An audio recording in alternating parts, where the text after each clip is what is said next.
അഴിമതിയുടെ PSU എന്നതാണ് ചോദ്യം. മധു, PSC അഴിമതിയുടേതാകുമ്പോൾ ഇപ്പോൾ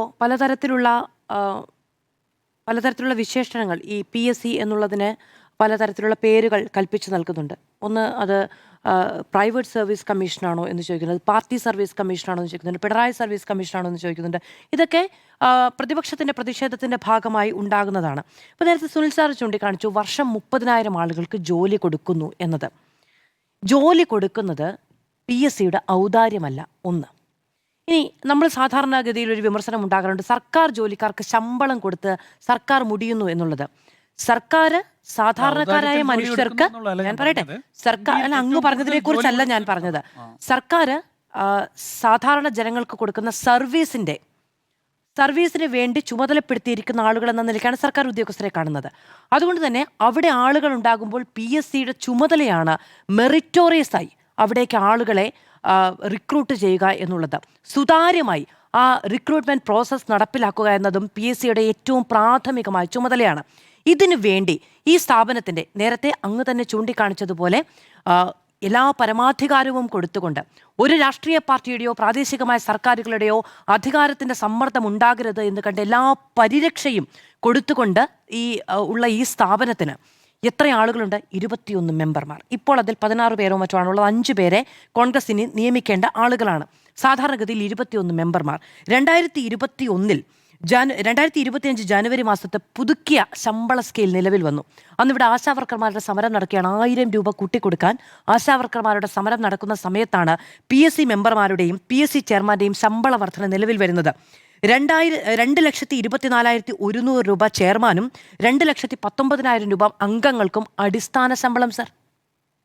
അതിനപ്പുറത്തേക്ക് റെന്റ് അലവൻസ് ഉണ്ട്, അതിനപ്പുറത്തേക്ക് യാത്രാബത്തയുണ്ട്, 40% DA ഉണ്ട്. അത് കേന്ദ്ര നിരക്കിൽ ഉണ്ടാകരുതെന്ന് അന്ന് ധനവകുപ്പ് പറഞ്ഞു. കാരണം ഇതെല്ലാം കൂടി കൂടുമ്പോൾ ഏതാണ്ട് 3,18,000 രൂപ ചെയർമാനും 3,11,000 രൂപ അംഗങ്ങൾക്കും വരുന്ന വലിയ ശമ്പളം കൊടുത്തുകൊണ്ട് നമ്മൾ ഈ PSC സംവിധാനം കാര്യക്ഷമമായി മുന്നോട്ട് കൊണ്ടുപോകാനുള്ള സൗകര്യം ഒരുക്കി കൊടുക്കുകയാണ്. നമ്മുടെ ന്യായം എന്താ?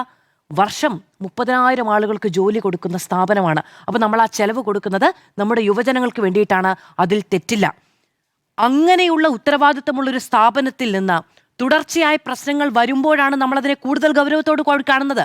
30,000 ആളുകൾക്ക് ജോലി കൊടുക്കുന്ന ഒരു സ്ഥാപനം എന്ന നിലയ്ക്കുള്ള യാതൊരു പ്രിവിലേജും ഈ പറയുന്ന കുറ്റമുണ്ടെങ്കിൽ ചൂണ്ടിക്കാണിക്കുന്നതിൽ അതിന് അർഹതയില്ല.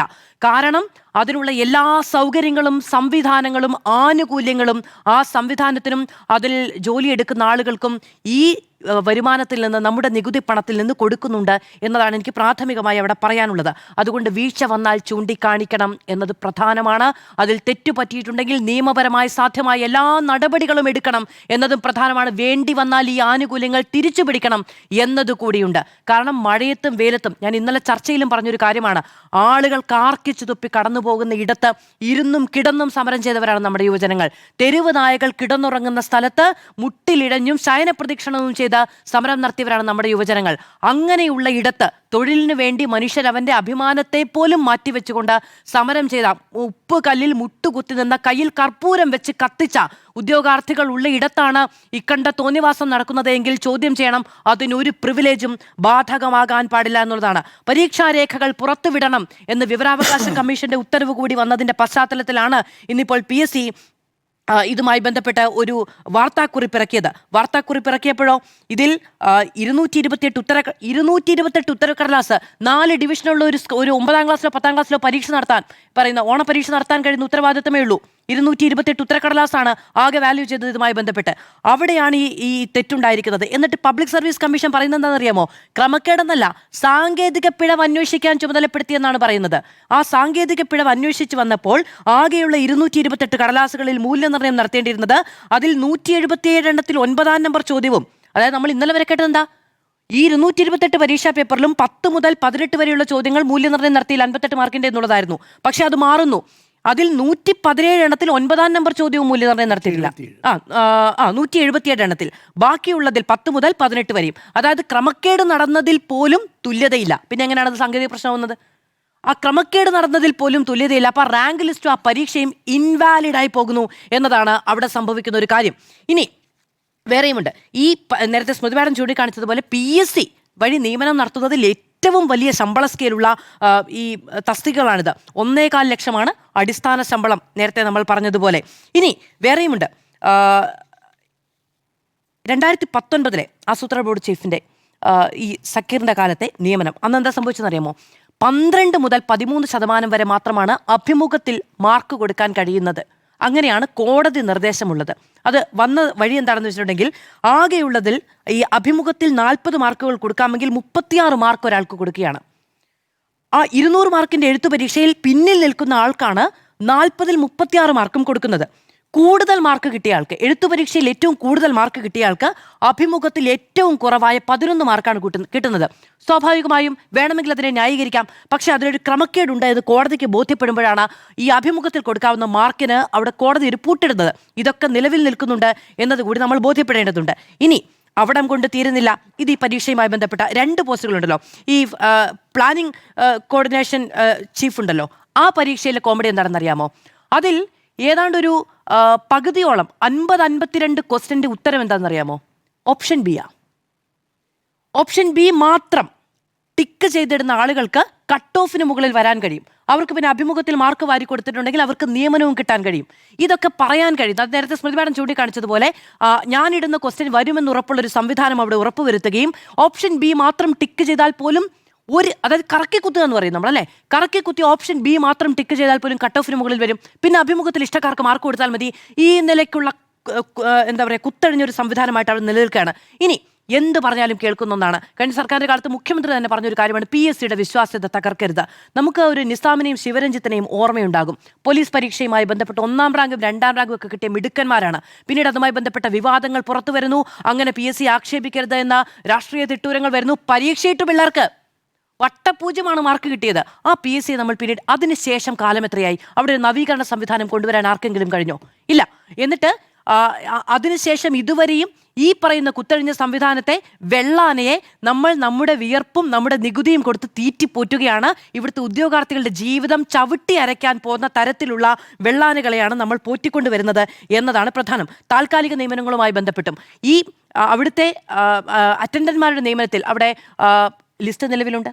ആ ലിസ്റ്റ് നിലവിലുള്ളപ്പോൾ താൽക്കാലിക നിയമനങ്ങൾ നടത്താൻ പാടില്ല എന്ന് നിർദ്ദേശമുണ്ട്, ഗവൺമെന്റ് ഓർഡറുണ്ട്. എന്നിട്ട് അത് പോരാഞ്ഞിട്ടാണ് അവിടെ നിയമനം നടത്തുന്നത്. ആ നിയമനം നടത്തുന്നവരാണ് നേരത്തെ പറഞ്ഞതുപോലെ അവിടുത്തെ ഈ ഇടതുപക്ഷ അനുകൂലികളുടെ ഡ്രൈവറുടെ ഭാര്യയുടെ സഹോദരൻ വരുന്നത്, രക്ഷാപ്രവർത്തകന്റെ അളിയൻ വരുന്നത്, പാർട്ടി പത്രത്തിൽ ജോലി ചെയ്യുന്ന ആൾക്ക് ലേഔട്ടിന്റെ കൂടി, ഈ കുപ്പിയും കോഴിക്കാലും എന്നൊക്കെ പറഞ്ഞ് പരിഹസിക്കാറുണ്ടല്ലോ സാധാരണ മാധ്യമ പ്രവർത്തകരെ, ലേഔട്ടിന്റെ ചുമതല നൽകി പണം കൊടുക്കുന്നത്, പോരാഞ്ഞിട്ട് ഡ്രൈവർ പോസ്റ്റിലേക്ക് നിയമിച്ച് 10-22,000 രൂപ ശമ്പളം കൊടുക്കുന്നത്, സൊസൈറ്റിയിൽ ജോലി കൊടുത്തിട്ട് അറ്റൻഡന്റ് പട്ടികയിൽപ്പെടുത്തി ശമ്പളം കൊടുക്കുന്നത്, ഈ നിലയ്ക്കുള്ള കാര്യങ്ങൾ നടന്നുകൊണ്ടിരിക്കുന്നത്. ഇതിനൊക്കെ ആരുത്തരം പറയും എന്നതാണ് ചോദ്യം. ശരി, പോകട്ടെ. PSCയിലേക്ക് ഇന്നിപ്പോൾ എന്തുകൊണ്ടാണ് PSCയിലേക്ക് ഇടത് യുവജന വിദ്യാർത്ഥി സംഘടനകൾക്ക് പ്രതിഷേധമില്ലാത്തത്? ഇവിടുത്തെ തൊഴിലില്ലായ്മയുമായി ബന്ധപ്പെട്ട പ്രശ്നമല്ലേ? അവിടേക്ക് വലിയ പ്രക്ഷോഭങ്ങൾ നടക്കേണ്ടേ? സാധാരണഗതിയിൽ പറയാറുണ്ടല്ലോ, അനീതിയായാൽ നീ തീയാവുക എന്നൊക്കെ. PSC ഒരു സ്വയംഭരണ സ്ഥാപനമാണ്, അവിടെ സർക്കാരിന് ഉത്തരവാദിത്തമില്ല എന്നുള്ളതാണല്ലോ വെപ്പ്. അപ്പോൾ ആ സ്വയംഭരണ സ്ഥാപനത്തിനെതിരെ, ഭരണഘടനാ സ്ഥാപനത്തിൽ ഇത്തരത്തിലുള്ള പ്രശ്നങ്ങളുണ്ടായാൽ വലിയ സമരം നടത്തണ്ടേ, ചോദ്യങ്ങൾ ഉണ്ടാവണ്ടേ എന്നുള്ളതാണ്. ഈ MR ബൈജു എന്ന് പറയുന്ന ഒരാൾക്ക്, ഈ ചെയർമാനെതിരെ ഇന്ന് അംഗങ്ങൾക്ക് ഈ ചോദ്യങ്ങൾ ചോദിക്കാൻ അവർക്ക് വലിയ അതൃപ്തി ഉണ്ടായി. ഈ അട്ടിമറിയുമായി ബന്ധപ്പെട്ട് ചോദ്യങ്ങൾ ചോദിക്കുകയും വിമർശനങ്ങൾ ഉന്നയിക്കുകയും ചെയ്തു. ഇത്രയും കാലം എവിടെയായിരുന്നു? ഈ 3ാം റാങ്ക് കിട്ടിയ ആൾ പരാതിയുമായി പോകുന്ന സമയത്ത് PSC വിവരാവകാശ പ്രകാരം മറുപടി പറയുന്നില്ല. 30 ദിവസത്തിനുള്ളിൽ കൊടുക്കണ്ടേ? ഈ പരീക്ഷ നടന്ന എപ്പോഴാണ്? വിജ്ഞാപനം വന്നത് 2022-ലാണ്. പരീക്ഷ നടന്നത് 2023-ലാണ്. 3 വർഷം കഴിഞ്ഞു പരീക്ഷ കഴിഞ്ഞിട്ട്. നിയമനം കഴിഞ്ഞിട്ട് 1 വർഷം കഴിഞ്ഞു. ഇനി ഈ നിയമനം അസാധുവാക്കാൻ കഴിയുമോ എന്നുള്ളതിൽ എത്രത്തോളം വലിയ നിയമക്കുരുക്കുകൾ ഉണ്ടാകും? അർഹരായ നിരവധി ആളുകളെ കടത്തിവെട്ടി അവിടെ പോയി ഇരിക്കുന്നത് എന്നുള്ള കാര്യം വന്നാൽ നമ്മൾ അത് എങ്ങനെ തിരുത്തും എന്നുള്ളൊരു ചോദ്യം നമ്മുടെ മുന്നിലേ. 1 വർഷം കഴിഞ്ഞു നിയമനം കഴിഞ്ഞിട്ട്. അപ്പോൾ അതിന് ആര് പരിഹാരം പറയും? ഈ 1 വർഷത്തിനുള്ളിൽ ഈ പറയുന്ന കാര്യങ്ങളൊക്കെ ഉപേക്ഷിച്ച് ഇനി ജോലി കിട്ടില്ല എന്ന് വിചാരിച്ച് മറ്റ് ജോലികളിലേക്കോ മറ്റിടങ്ങളിലേക്കോ പോയ ആളുകൾക്ക് ഇനി ആ പരീക്ഷ നടത്തിയാൽ അതുപോലെ പെർഫോം ചെയ്യാൻ കഴിയുമോ? അപ്പോൾ അവർക്കുണ്ടായ അനീതിക്ക് ആരാണ് മറുപടി പറയുക? ഈ അനീതി ഉണ്ടാകുന്നത് ഏറ്റവും ഉത്തരവാദിത്തപ്പെട്ട ഒരു സ്ഥാപനത്തിൽ നിന്നല്ലേ? അപ്പോൾ അതിന് എന്ത് വിശ്വാസ്യതയാണ് ബാക്കിയുള്ള ബാക്കിയുള്ളത് ഞാൻ നേരത്തെ പറഞ്ഞ നിസാമിന്റെയും ശിവരഞ്ജിത്തിന്റെയും അടക്കമുള്ള കാര്യങ്ങൾ. ഇപ്പോൾ ഈ ആസൂത്രണ ബോർഡുമായി ബന്ധപ്പെട്ട ചീഫ് തസ്തികകളിലേക്കുള്ള പരീക്ഷകൾ 2019 ആസൂത്രണ ബോർഡുമായി ബന്ധപ്പെട്ട് നടന്ന പരീക്ഷകൾ വിവാദമായ കാര്യങ്ങളിലൊക്കെ കടുത്ത അട്ടിമറിയാണ്. അപ്പം കഴിഞ്ഞ 10 വർഷത്തെ നിയമനവുമായി ബന്ധപ്പെട്ട കാര്യങ്ങൾ അന്വേഷിക്കും എന്നുള്ളതാണ്. 10 വർഷത്തെയും പോരാ എന്നാണ് എൻ്റെ അഭിപ്രായം. അങ്ങനെയുള്ള നിയമനങ്ങൾ ഈ മാർക്ക് ലിസ്റ്റുകൾ അടക്കം പുറത്തുവിടണം എന്നുള്ളതും നിയമനങ്ങൾ അന്വേഷിക്കണം എന്നുള്ളതുമാണ് എൻ്റെ അഭിപ്രായം. അങ്ങനെ ആയതുകൊണ്ട് പക്ഷേ ഈ പറയുന്ന അനീതിയൊന്നും പരിഹരിക്കാൻ കഴിയില്ലായിരിക്കും. എത്ര ആളുകൾ അതുമായി ബന്ധപ്പെട്ട് രംഗത്ത് വരും? എത്ര ആളുകൾക്ക് നമുക്ക് നീതി തേടിക്കൊടുക്കാൻ കഴിയും? ഈ 10 വർഷത്തോളം അധികാരത്തിലിരുന്ന ആളുകളെ പുറത്തേക്ക് ഇറക്കി വിടാൻ കഴിയുമോ? ഈ കുത്തഴിഞ്ഞ സംവിധാനത്തിന്റെ ഭാഗമായിട്ടാണെങ്കിൽ അവരുടെ ഉത്തരവാദിത്തമല്ല പരീക്ഷ നടത്തുക എന്നുള്ളത്.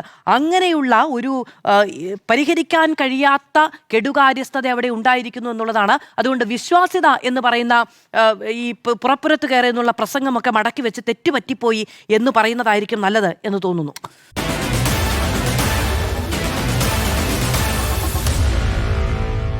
Meet the editors.